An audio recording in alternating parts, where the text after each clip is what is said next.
नमस्कार मंडळी. आजपासून ठरवलं की काही झालं तरी स्वतःसाठी टाईम काढायचा आणि हे पाणी बनवायचं. आता ह्या पाण्याला डाएट पाणीही म्हणतात आणि पित्ताचा त्रास कमी करणारं हे पाणी म्हणतात. मग ते पाणी बनवून घेतलं आणि एकीकडे ठेवलं दूध तापवायला आणि दुसरीकडे ठेवला पालक शिजवायला. तोपर्यंत पाणी कोमट झालं होतं, ते पिऊन घेतलं. खुशूसाठी ना रोज रात्री इथे मी बदाम भिजू घालत असते. त्याची वरची साल काढून ना तिला टिफिनमध्ये देणार होते.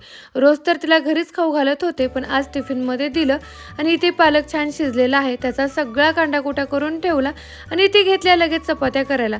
कारण आज मला खुशूला तयारही करायचं होतं आणि तिला खाऊही घालायचं होतं.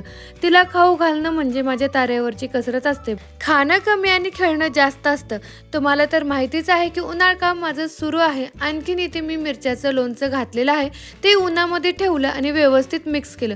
त्याच्यानंतर इथे मी पालकाची भाजी करून घेतली आणि आहोंनीनं इथे त्यांच्या मित्राच्या शेतातून ढाळे आणले होते. कोणाकोणाला ढाळे आवडतात आणि तुमच्याकडे काय म्हणतात हे कमेंट करून नक्की सांगा, कारण आमच्याकडे तर याला ढाळेच म्हणतात. मग मी ते थोडेसे खाल्ले कारण मला खूप आवडतात. खुशूला सोडून आल्यानंतर इथे मी केलं जेवण. चला इथे